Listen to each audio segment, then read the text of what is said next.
नमस्कार दोस्तों, आप सभी का एक बार फिर से बहुत बहुत स्वागत है। दोस्तों, इस वीडियो में हम बात करने वाले हैं क्या रात में बच्चे का किक मारना ठीक है।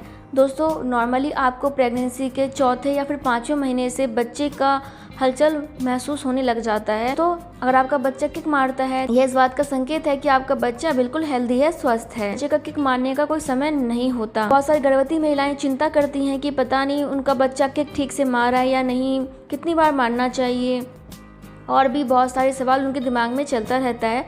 उनमें से एक सवाल है कि क्या बच्चे का रात में किक मारना ठीक है, क्योंकि दोस्तों बहुत सारी महिलाओं को नॉर्मली रात के समय किक बहुत ज़्यादा महसूस होता है। तो इसके पीछे क्या कारण है, क्या ये सही है या फिर नहीं है, चलिए इसके बारे में जानते हैं। अमेरिकी प्रेगनेंसी एसोसिएशन का रात में बच्चे का किक मारने के बारे में कहना है कि कुछ बच्चे रात में अधिक एक्टिव होते हैं। दिन में होता ये है कि माँ कुछ ना कुछ काम कर रही होती हैं, जिस वजह से उन्हें कई बार बच्चे की हलचल महसूस नहीं हो पाती। लेकिन रात में जब गर्भवती महिला आराम से सोती हैं, आराम करती हैं, तो उस समय उनको बच्चे का किक बहुत ज़्यादा महसूस होता है। मेन बात यह है कि बच्चा आपका दिन में भी किक करता है और रात में भी करता है। लेकिन मेन बात यह है कि दिन में हम काम करते हैं तो हम कई बार इस चीज़ की तरफ ध्यान नहीं देते कि हमारा बच्चा किक कर रहा है या फिर नहीं, और रात में हम आराम से सोते हैं और रात में हमें कोई काम नहीं रहता, आराम से लेटे रहते हैं, तो हमें बच्चे का किक बहुत ज़्यादा महसूस होता है और हमें लगता है कि बच्चा रात में ज़्यादा किक कर रहा है। लेकिन ये बिल्कुल नॉर्मल है, इसमें आपको चिंतित होने की ज़रूरत नहीं है, बल्कि एंजॉय करने की ज़रूरत है। एंजॉय कीजिए। इसके अलावा आपके लिए यह भी जानना बहुत ज़रूरी है कि आपका बच्चा जो है खाने पर प्रतिक्रिया देता है। प्रेगनेंसी दौरान आप जो भी खाती हैं उसका स्वाद आपका बेबी शरीर में पाए जाने वाले एमनियोटिक लिक्विड की मदद से पहचानने लग जाता है। इसलिए दोस्तों, आप जो भी खाना खा रही हैं, आपके बच्चे को खाना पसंद आया या फिर पसंद नहीं आया, इसके ऊपर आपका बेबी प्रतिक्रिया देता है। प्रतिक्रिया के रूप में आपका बच्चा कभी तो हाथ या फिर कभी पैरों से माँ के गर्भ की बाहरी दीवारों को मारता है, मतलब कि किक करता है। इसके अलावा दोस्तों, जब प्रेगनेंसी का 20वां सप्ताह स्टार्ट हो जाता है तो आपका बच्चा गर्भ के अंदर ही माँ के माध्यम से हल्की आवाज़ें सुनता है। फिर वह धीरे धीरे ऊंची आवाज़ें भी सुनने के काबिल हो जाता है। इससे पता चलता है कि बेबी स्वस्थ तरीके से गर्भ में विकसित हो रहा है। और यदि आप कोई भीड़ भाड़ वाले जगह पे जाते हो या फिर ऐसे जगह पे जाते हो जहाँ पे बहुत ज़्यादा शोरगुल होता है, तो उस समय भी आपका बच्चा आवाज़ सुन के जो है अपनी प्रतिक्रिया देना स्टार्ट कर देता है।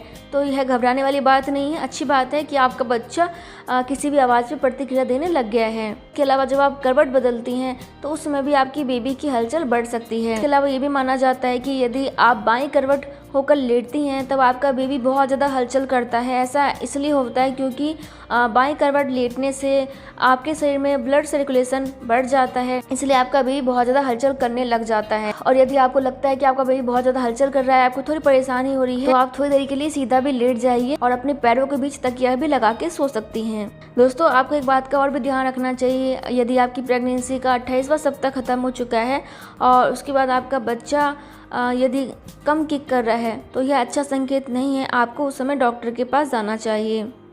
दोस्तों, जब आपकी तीसरी तिमाही स्टार्ट हो जाती है तो आपका बच्चा हिचकी लेना शुरू कर देता है, जिसे कि आप बहुत ही आसानी से महसूस कर सकती हैं। तो प्रेगनेंसी के 7वें महीने में आपका बच्चा कुछ ज़्यादा ही किक करता है, क्योंकि इस समय आपका बच्चा थोड़ा बड़ा भी हो जाता है और गर्भाशय में जगह भी रहता है, तो वो बहुत ज़्यादा खेलता है, कूदता है, बहुत ज़्यादा हलचल करता है। लेकिन जब आपकी प्रेगनेंसी का 8वां और 9वां महीना स्टार्ट हो जाता है तो आपके बच्चे का किक थोड़ा सा कम हो जाता है, तो आपको उस समय घबराना नहीं है। लेकिन दोस्तों, एक बात का ध्यान रखिए, यदि आपको लगता है कि 2 घंटे के अंदर आपका बच्चा 12 बार से कम किक कर रहा है, तो आपको उस समय डॉक्टर के पास जरूर जाना चाहिए। इसके अलावा मान लीजिए यदि आप करवट बदलती हैं, उसके बाद भी आपको बच्चे का किक महसूस नहीं होता है या फिर आपको 10 बार से कम किक महसूस होता है, तो भी आपको डॉक्टर के पास जाना चाहिए। इसके अलावा यदि आप किसी शोरगुल वाले जगह पे गए हो और आपका बच्चा हलचल नहीं कर रहा है, तो आपको उस समय भी डॉक्टर के पास जाना चाहिए। इसके अलावा एक घरेलू तरीका ये है कि आप ठंडा पानी पी के कुछ मीठा खा लीजिए और उसके बाद लेट जाइए और बच्चे की हलचल महसूस करने की कोशिश करें,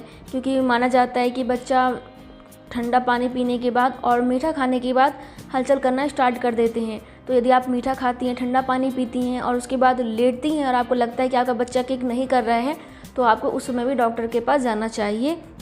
और यदि आपका बच्चा अच्छे से किक करने लग गया है तो फिर आप टेंशन मत लीजिए। तो दोस्तों, ये थी आपके बच्चे के किक से संबंधित कुछ ज़रूरी बातें जिसको कि आपको जानना ज़रूरी था। सो आई होप कि आपको ये वीडियो पसंद आया होगा। आया तो लाइक कर दीजिएगा। मैं मिलती हूँ नेक्स्ट वीडियो में, तब तक के लिए bye. Thank you so much. नमस्ते।